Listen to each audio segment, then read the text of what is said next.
Thursday, October 20th. A twin-engine Convair 240 with the name Lynyrd Skynyrd painted on the side is 580 miles out of Greenville, South Carolina, bound for Baton Rouge. The 24 passengers aboard are heading for a concert date Friday night. They're relaxing. Some are playing poker. Most musicians, at a certain point, will sit down and they'll say, you know, is our time coming? I mean, when you fly 200 and 300 airplanes a year, you always feel that there's a point when it may catch up with you. It is shortly before 6 o'clock Central Daylight Time. The pilot, Walter McCreary of Dallas, Texas, radios Houston Air Traffic Control. He's low on fuel and can't make Baton Rouge, 80 miles away. Instead, he'll try for a small airport at nearby Macomb, Mississippi. When we found out 10 minutes from the Baton Rouge airport that we ran out of gas, and I just heard the pilot go, "Oh my God." Pilot McCreary turns his plane to the left and starts back toward Macomb. His altimeter reads 2,000 feet. The time is just past 6 o'clock. One of the engines on the Convair quits, probably starved for fuel. My wife and I were out sitting in our backyard, and we heard this plane come over, which it sounded like it was running on one engine. And then all of a sudden I heard that engine go out. By now, Pilot McCreary is desperately looking for a spot for an emergency landing. He follows a pipeline route. For reasons unknown, McCreary changes his mind and heads for a better spot, a pasture off to his left. The Convair 240 is in a glide, 100 yards short of the pasture. The wings are clipping treetops. The plane stalls and goes down. The Lynyrd Skynyrd Band was riding high. They had just released a new album, Street Survivors, and set out on a 5-month cross-country tour to promote it. They were on their way to a concert at Louisiana State University when disaster happened. We began to spiral down, trying to lose altitude, find a place to land. And I thought he was going to make this field, and at the last minute I saw that it wasn't. Started clipping pine trees. And at that point I grabbed a blanket and braced myself and put the blanket over my face. All I saw was treetops. I looked out my window. I was in the middle of the airplane on the right wing. I tried to get close to the back of the airplane as possible. But I got in the middle of the airplane on the right wing, and all I saw was treetops. And at first it wasn't so bad, but then when it hit the middle of the trees, it was horrible. It's an experience nobody wants to ever experience. Never. Pianist Billy Powell, drummer Artemis Pyle, and another passenger managed to climb through a window and go for help. Neighbors who'd heard the crash were among the first rescue workers to arrive. We walked through the woods to the site, and at that time there was nobody on the site. Well, we started getting them out then, getting the ones that were hurt out, and everybody's out too. Under the glare of helicopter floodlights, the 23 victims were pulled one by one from the wreckage, placed on stretchers, and carried 100 yards through dense woods and across a creek to waiting ambulances. They were rushed to Southwest Mississippi Medical Center in Macomb. It took more than an hour to get all the victims to the hospital. 6 are dead. 11 are admitted for treatment after receiving emergency care. 8 are flown to 2 other hospitals in Jackson, Mississippi. 1, drummer Pyle, was treated and released. By all accounts, the hospital staff handled the disaster well. The head doctor credited countless rehearsals, which he said prepared his people for the real thing. Before dawn the next morning, the hospital had compiled a list of 26 names and notified next of kin. The dead, the pilot and co-pilot. Band leader Ronnie Van Zant. Guitarist Steve Gaines. His sister, singer Cassie Gaines, and assistant road manager Dean Kilpatrick of Jacksonville. The 20 survivors included singer Leslie Hawkins, bass guitarist Leon Wilkeson, guitarist Alan Collins, and guitarist Gary Rossington.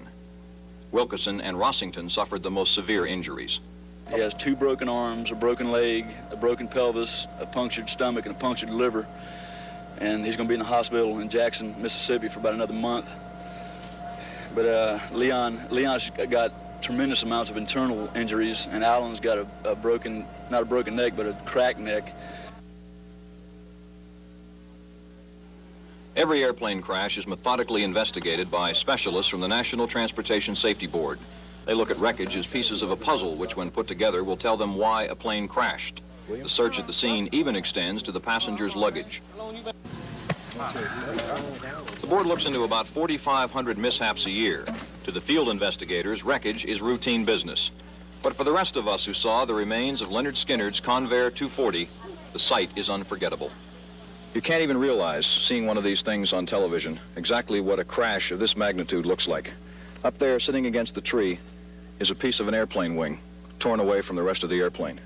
Lying down there, at the base of the tree, is the engine. And that back there, that twisted metal back there, is the fuselage of the plane, which sort of was turned around a corner. It was just terrible. People were hollering, screaming, and I've never witnessed anything before in my lifetime. It was just a disaster to me. I've never seen anything like it. And it just hit me hard. 9 days have passed since the crash, and the investigation has really only just begun. Authorities still believe the plane ran out of gas. But why? Didn't they put enough gas in the tanks, or was there a leak? We won't know the answers to those questions for at least a month. Gary Rossington and Leon Wilkeson are still hospitalized in the intensive care unit. They could stay there anywhere from 2 more weeks to a month. Leslie Hawkins has had extensive plastic surgery on her face. Alan Collins is moving around despite a huge plaster cast for his cracked neck. Artemis Pyle is not in the hospital, but friends say he is still not recovered from the shock. What about Lynyrd Skynyrd? Will there be a Lynyrd Skynyrd after this? I don't think so. So, I got some questions here, but we can go off script if you want. It's your show. You just do what you want to do. So, let me just introduce you first. So, hey Skiba News Nation family, today we got a very special guest for you guys today. His name is Gene Odom. He was best friends with Ronnie Van Zant, and sadly, he was on the plane that crashed. He luckily survived and is here to tell his story, and he is furthering his best friend's legacy by doing this awesome tour.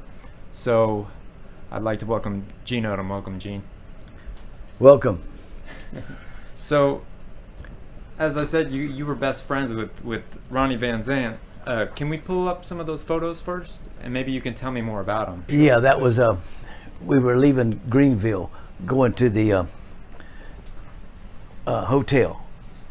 Okay. And they had, there was some limousine there, but there was that, I think that was an old truck or a car. Me and Ronnie rode in that.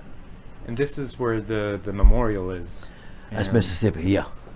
So that's where it went down, and I've seen videos of it. It's so beautiful. It's magnificent, and we're going to have another one being built. Really? Just for Ronnie. It's a monument for Ronnie. It's going to be full length. He's going to be standing up full length, and on the back will be the poem that I wrote about the airplane crash in Mississippi. That's super cool. And the unveiling is going to be October the 20th. If you don't do anything, bring your camera out to Mississippi for the unveiling. I would love to. It's going to be a big, there's going to be thousands of people there. It's going to be big. Yeah. I would love to. And then this is you and Ronnie, right? Playing poker, yeah. Yeah. That's me dragging the money there. You guys look like you're having fun right there. Yeah. Oh, yeah, I'm laughing because, you know, they didn't really know how to play. They did know how to play poker, but they didn't really understand which hands were better than other hands, yeah, or which hands you had a potential to hit if you were betting, you know. And so it was kind of like taking candy from a baby, you know. So they didn't really know how to play poker. Ron Ackerman could play, and he got them, but they're just like this. They had plenty of money. They like to gamble, but they really didn't understand which hands would beat another hand, you know. Wow. And then this is you and Ronnie. Yeah, that was. You know what? That may have been the very first day that I went out with him. He had that shirt made for me. It said, "God forgives, I don't." You know, and that was early on when I started with him. Yeah. Being a lifelong friend of Ronnie Van Zant, can you tell me, like, your earliest memories of just like growing up together, or kids? You know, about toddlers, and I was born right downtown Jacksonville, and then we moved over to Mull Street. Ronnie's house was here on the corner of Woodcrest and Mull, and we moved on Mull Street about 4 houses down, and we lived there. And then we moved back downtown Jacksonville under the Matthews Bridge for about a year and a half, about 1958, 57, 58, for about a year or so. Then we moved back to the west side, and we didn't move on Mull Street. We moved on the next street over at Pangola, and that's where I grew up. And me and Ronnie, you know, run around together and fished and rode bicycles, and kids. Even before we could ride bicycles, we, as far as I can think back, we were kids. That's awesome.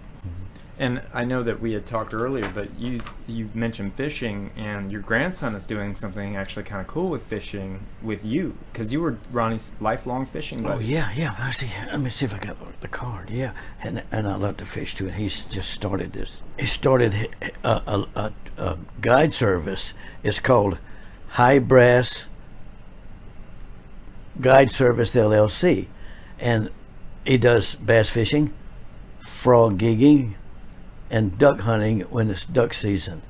And if you would like to go bass fishing with my grandson, you can contact him at swampwars@yahoo.com. SWAMPWARS @yahoo.com. And he's just central, south of Central Florida. The frogs I think they got 200 frog legs, so that means 100 frogs. Name's Colby Crabtree. Cool. Good kid. So he kind of learned how to do tours probably through you, because that's how you honor your best friend's legacy. Is you do tours all around where you guys grew up. And well, can you tell me, like, so because many people often forget that, like, rock stars and people that are famous, they forget that they're real people, which I can relate to being in the music business. I was for a long time. Can you tell me who he was as like a person? Like, what was he truly like that people don't know? I mean, just an old boy that loved to go fishing, barefoot country boy, and loved everybody. Give you the shirt off his back if you're asking for it. Ask him for 50 cents or a dime to get some coffee, he'd give you all the money he had, or I had, or we had, whoever, however people was there, he'd give you all of it. But he was a great person, and when he started wanting to play music, that was, 1964. Wow. When he went to see the Stones, they played at Jacksonville there at the stadium, Gator Bowl, and he came back. He'd already flopped at wanting to be a boxer like Cassius Clay. Mm-hmm. As this guy went and beat the hell out of him, so that changed his mind about wanting to be a boxer. Then he wanted to be a running back like Jim Brown, and he made the team first play from scrimmage, first practice game, first play from scrimmage. He got the ball and broke his ankle all to hell, so he couldn't be drafted. Yeah. And made him 4F. So then we saw the Stones, he wanted to be a singer, so the rest of it's history. Yeah, because that's so crazy, because later he would, Lynyrd Skynyrd opened for the Stones. Yeah. And there's that famous footage of Ronnie pushing them out on the tongue, because wasn't it legend, like, you weren't allowed to be on the tongue unless you were the Rolling Stones, Because there was a rule not to go out on the tongue, because the tongue with the Stones, that was going to be their whole look. So Ronnie walked us all the way down just to defy that order. Alan went out all the way to the scored stop, and Leon, he went to his cord, jerked him back around. Mick Jagger was mad. It took their breath away to see how well we went over and how we broke their only rule: don't go out on the tongue. He was the Rolling Stones, Mick Jagger's. People don't realize, but every tour, every time Mick Jagger travels around, he's in charge of everything. Wow. From start to finish. Set design, everything. And his concert tours are his set, and his logos are for that tour. They're for Mick Jagger one time only, and they're never put out for display. When the concert or tours are over, those things are stored. Multiple storage facilities in the US and multiple storage facilities in the UK. That's crazy. All of his stuff that he used on stage is one of a kind, is stored up. And when that stage was built for him, they wasn't nobody supposed to go out there, but it was too late. I went out there, and I don't think they realized that Skynyrd kicked their ass. And Skynyrd did The Who and all the rest of it. That's why other bands, the other big bands that knew about it, they wouldn't never let Skynyrd open for them, because when Skynyrd hit the big time, they were a headlining act from day one. But they were opening. Yeah, and we kicked the dog piss out of Mick Jagger, Willie Nelson, and Waylon Jennings at the Willie Nelson Picnic in 1977. And they came out on stage, when Skynyrd left stage, 97,000 people went crazy. Tore the stage up, tore the PA down, run the Hells Angels off, run everybody off. Willie Nelson didn't want Skinner to do an encore. Everybody was gone. I walked out on the stage. I took the microphone and I told the sound man, I said, my name is Gene Odom.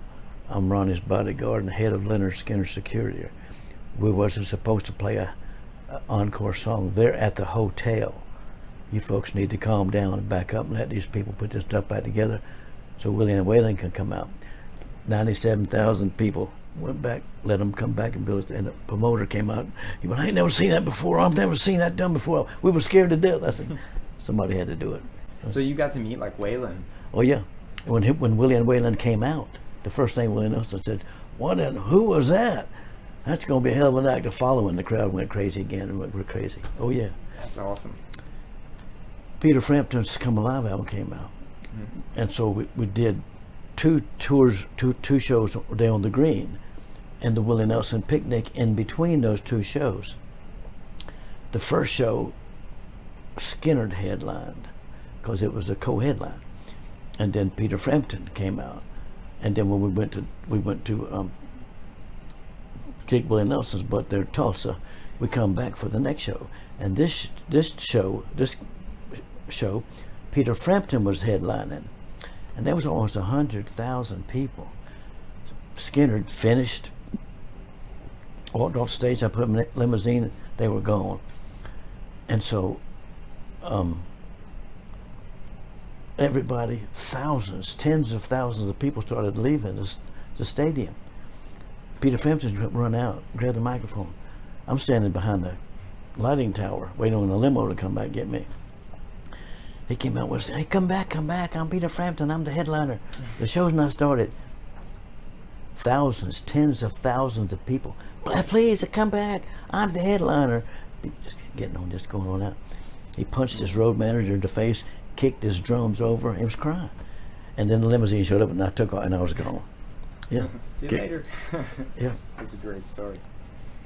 So, did he ever change as a person once he became a star? Because, like, a lot of people, they say do, but he seemed like the most genuine person when you see him. Most people do because most people are fake. Yeah. He was the real deal. He was still barefoot to the day he died. And, you know, he did buy him an old truck. He wanted an old truck, and he went, when we were home, he went to Tennessee to buy a little piece of property, and he saw that truck, and he bought it and had it shipped to his house. And that May, he said, let's go bass fishing, man, come on. We went bass fishing, it was raining. And, man, let's go home, I got stuff I can do. I said, no, man, this is your day. He always wanted an old truck, and he wanted a trophy bass. He always wanted that. Come on, man, let's go. It's raining. I said, let's stop. Look, I said, look at the truck. Look at this. Just stopping right now. We went. The very first cast. Boom. 12-pound, 8-ounce bass. Wow. He caught his trophy bass, so he got both of his trophies just before he died. He got his old truck and his big bass. Yeah. That's great. So, did you always know that Ronnie was going to become successful? Like when you were children and you know, riding bikes with them and stuff, you probably never thought you would be a rock star or headliner like you turned into. Well, a musician, you know, yeah. And then I was drafted and sent overseas in '69, and that's about the time that they had Larry Johnston was still with them, Bob Burns, and so they were playing smaller gigs and stuff, you know. I didn't see the stardom at that time because I was away, and when I came back, they were playing a little bit bigger shows, bigger parties, and they were a lot more tighter band. When they first started out, they were just rudimentary with their music, you know. Was it when they were 1%? Yeah, they couldn't play that well, and then mostly Alan, they developed into their own style, and they got better with their own music, better and better and better and better, thanks to Alan Collins, and of course Ed King, Steve Gaines. You know, Gary was a rhythm follower. He was never a take charge leader like Alan was, but in late 75 they came off the tour with the Who, and I knew then if they were playing with the Who they were doing pretty good, but I was working, always working, iron working, and Ronnie was always either on the road or rehearsing. I mean, and working when he was at the auto parts store, and I think he worked there till 71 or 72, until he started making enough money to pay rent, you know, somewhere, you know, and so he would work all day and drive 25 miles to the Hell House to rehearse most of the night, come home, get an hour's sleep, and go to work, you know. And in late 75, I realized they were getting bigger and bigger. 76, I knew then that they were on the way. Do you remember the first big hit that you remember him playing for you, or like him being like, this is you know? Well, to me, it's always Freebird, because you know that was such a, you know, such a phenomenal, even to the day, you know, and you'd have to. Did it get on record? Okay, sorry about that. Thank you. You'd have to know the whole story about Freebird, how it was written and how it got started. Alan's wife actually came up with it.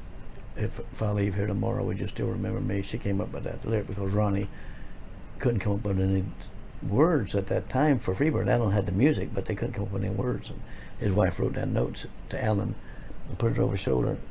And then Alan called Ronnie, get over here. So Ronnie came over and said, look what Kathy wrote. And Ronnie sat down beside Alan Collins and they wrote the words to Freebird. Just that quick. I heard he memorized the song and he whispered it. He never wrote it down. He never wrote nothing down. Isn't that amazing? I think that's an amazing thing as a musician like that. That's hard to remember a song like that in your head. All the songs, you know. And I remember his logo, his theory was, if it's not good enough to remember, it's not good enough writing down. You know, something like that's what he said. But yeah, he had a photographic memory, no doubt about that. So, when did Ronnie ask you to become the head of security? In 75, he said, I was laid off and went out with him for a couple of days. He said, man, start making the big money. He said, we're doing better now. And in 75, because Alan, I cleared Alan's property for Alan to build his house. And he said, man, when I start getting the big money, I'm gonna get you to be my bodyguard. Yeah, you know, in late 76. He came by, we went fishing, and I was between jobs, iron working. And he says, hey man, look at here. He says, we're doing good now. I'm making big money, and I want you to be my bodyguard. He said, I want you to come to work, start to work for me. And he said, we're gonna be going to Europe real quick. And I said, I can't go on that trip because I got a lawsuit, a union lawsuit I'm involved in. He said, all right, we're going to go to Europe for a little while. And so when he came back, he came by the house and he said, here's your first payday. You're on the payroll. You're my bodyguard and security for the band. That was early 77. And the rest is history, as they say. The rest is history, yeah. So, you were on the fatal crash when the terrific incident happened with, you know, I think 6 people passed during that plane crash, and you were actually on the plane. And I don't know if this is okay for me to do. This is a diagram of the plane. Pretty close, yeah. Can you with the marker kind of show everybody like where you were and where Ronnie was? Here's a Sharpie. Yeah, it'll mess up your artwork. Oh, that's not mine. Okay. It's just artwork in the plane.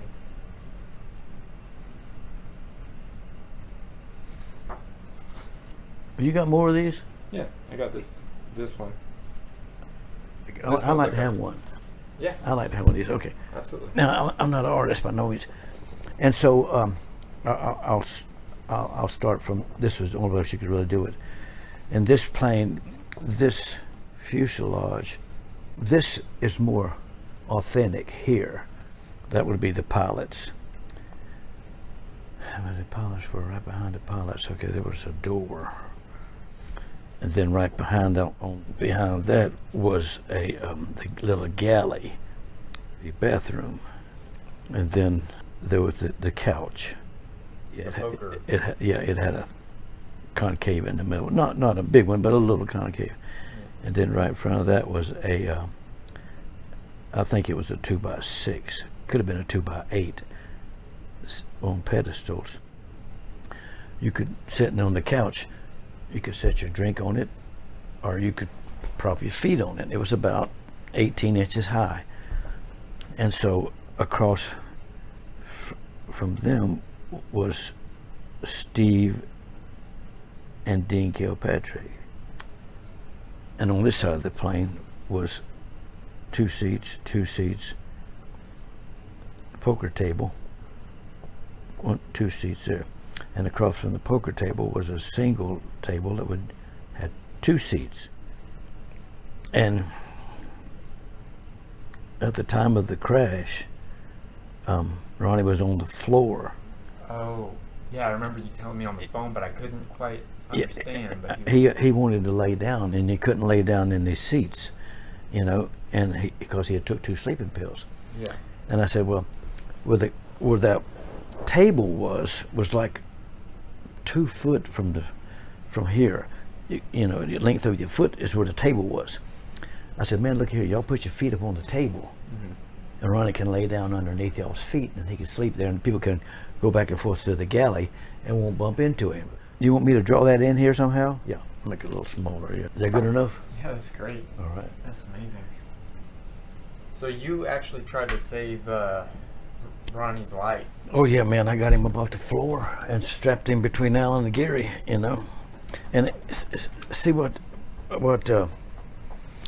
when the pilot sent the co-pilot out early on, when we started having the problem, I'd already went up there once, and when it started sputtering and missing, and this guy that told me about Cassie unsnapping her seatbelt, he told me, he said, yeah, man, I had such a massive head injury in the plane crash, and then falling ironwork, and I got a memory problem. And so when I first went to the cockpit, they were trying to figure out what was happening. Yeah, why we having fuel problems, trying to switch fuel tanks or whatever, you know. There was no dumping, no fuel. There was no fuel on the plane to dump. Billy Powell face when he said that. And I ran back and I went, somebody said, what's wrong? And I went, they don't know. I said, you know you're in bad shape when the damn pilots don't know what's going on. That was my first trip up there.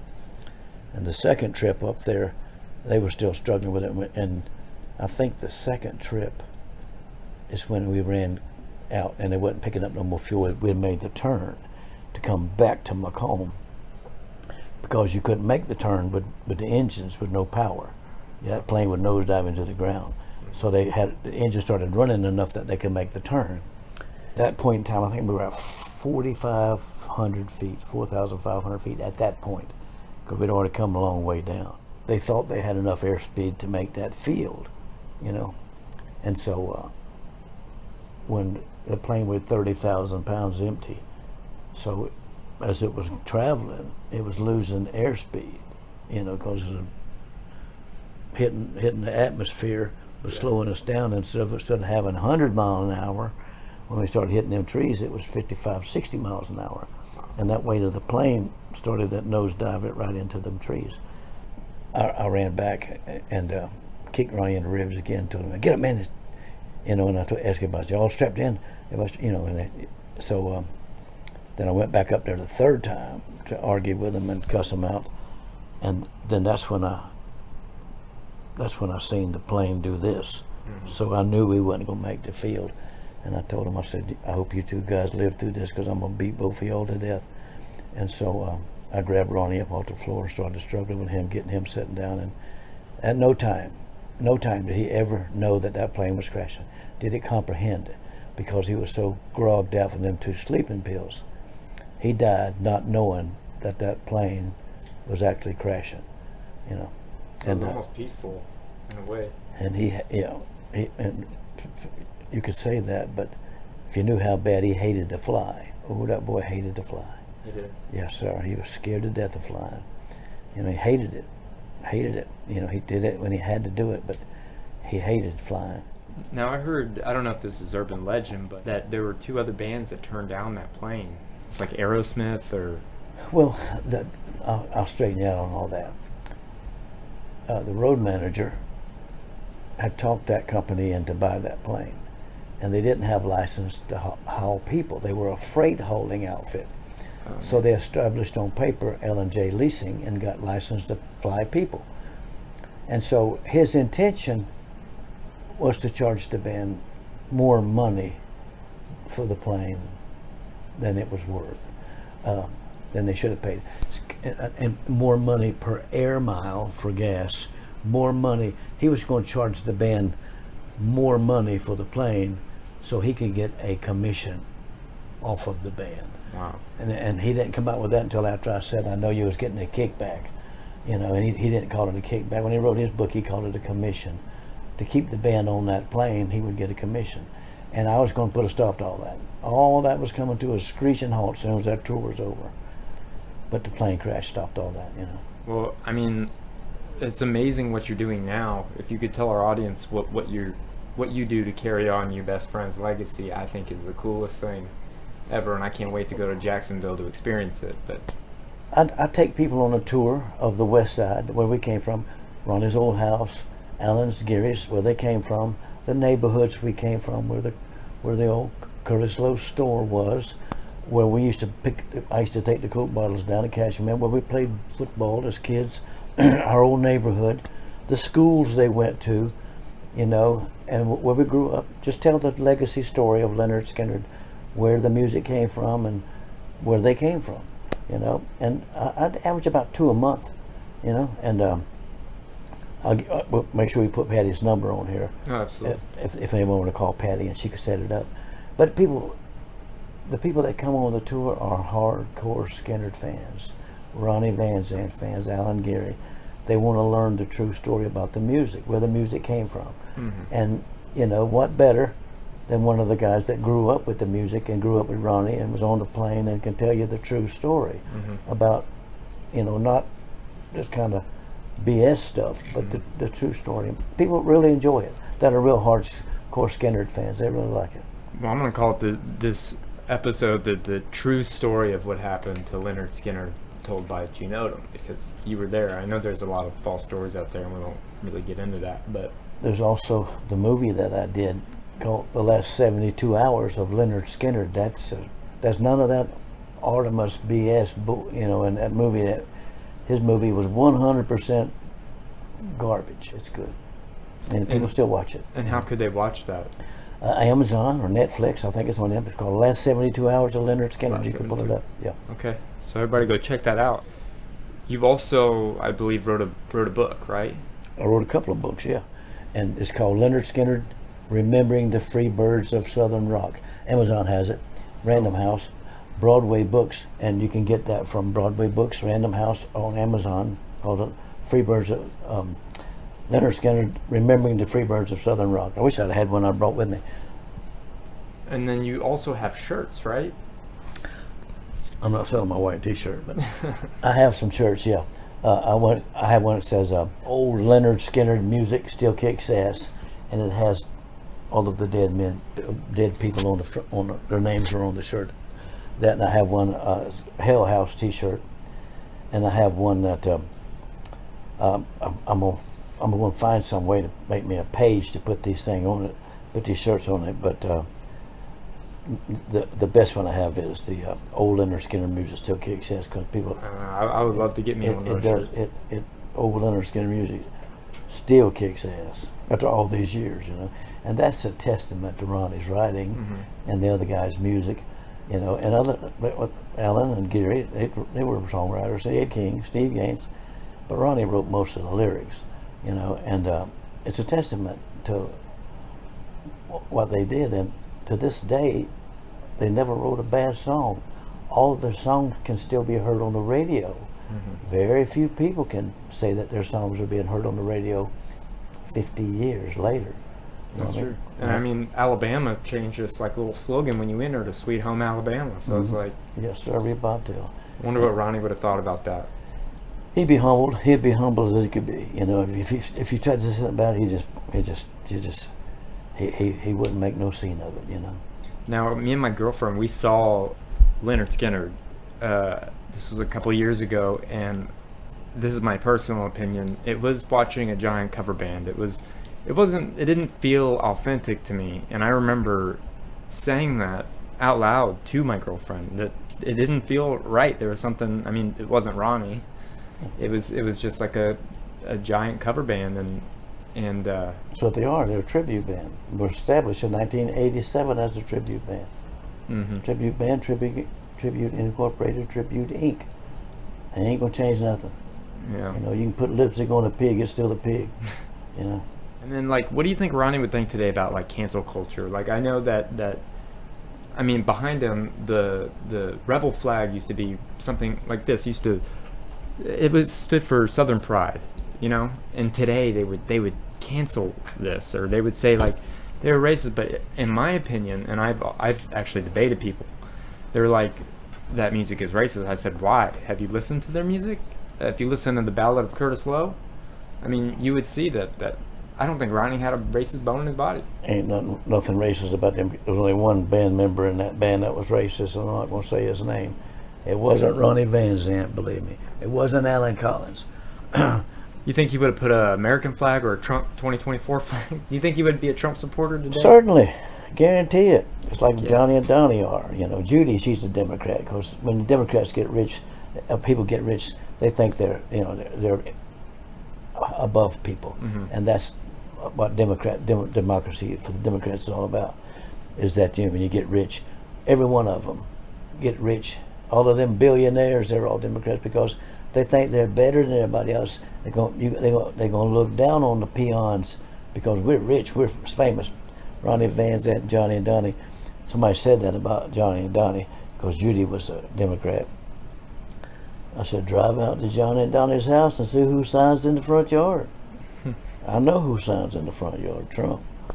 You know, especially young people, they're misguided because of the people in Washington. That's mind control, goes back to the beginning of time. MK Ultra. They're using it on the masses today. Oh yes, sir. It goes way back, you know. And if you can control their mind, you can get all of their money. And it goes way back. Well, I shouldn't say this on there, but secret societies go back to the beginning of time, and they're still here today. Some of them are still here today. I can name them to you, but I'm not going to do it on that camera. You know, one of the biggest secret societies on the planet is the biggest church, I ain't going to name it, system in the world. It's one of the biggest secret societies to ever exist. And it's mind control. True. If they can control your mind, they can get all your money. Yeah. You know? So, I mean, like, a lot of people think that every musician is in the Illuminati, is what they say. But I know that that's not true, because I've been in the music industry, and you could set the record straight that Ronnie wasn't in the Illuminati. That's not a real thing. Ronnie wasn't none of that. Yeah. You know, he would know about it. He would be educated about it, but he would not stick his foot in it. Either way, none of that. And the Democrats of old Mm-hmm. and these new ones, they don't show their true colors. Slavery, all of that, the KKK, all of that was Democrats. Yep. Abraham Lincoln was a Republican. Right. Abraham Lincoln was a Republican, and they're trying to change their, you know, be a chameleon. No, they can't, because if they can get control of your mind, they can get control of your money and keep you under their thumb. Uh-huh. But times are different and things are different, and there's too many organizations, countries, one, maybe two, one for sure, maybe two, that could put a stop to all that. And if the youth has no idea what they're facing in 5, 10, 15, 20 years. If people like the Republicans and Trump don't put their foot down, put a stop to it. Young people can't see that. But the problem with young people and Democrats is they have to be protected also. Mm-hmm.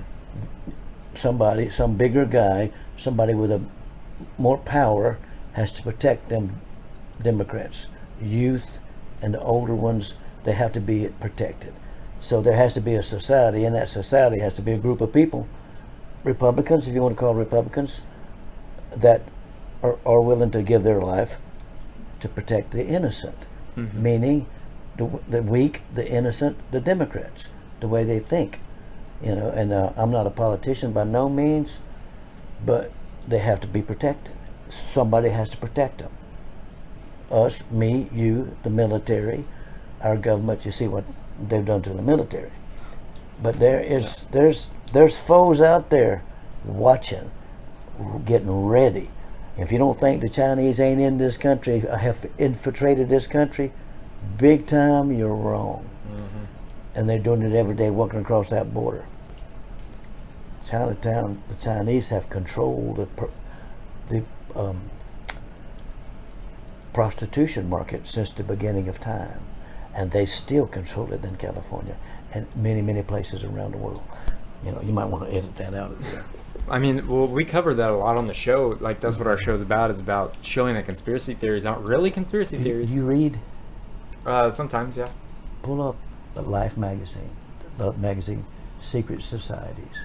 Okay. The whole magazine is about secret societies that go back to the beginning of time till today. I'll have to look at that. Mm-hmm. Yeah, because like I'm really fascinated. See who's in there. Ex-presidents, that's Yale and Harvard. They have their own secret society. Skull and Bones. Skull and Bones is one. The other one is, I can't think of another name, and who some of the members of it. But the Bohemian Grove. Oh yeah. Yeah. It's frightening stuff. Yes, sir, buddy. Yes, sir. It's good reading. And Illuminati, how all these things got started, how where they go back to, and it's really good read. Yeah, I have to check that out. Well, thank you for being on on Skiba News Nation.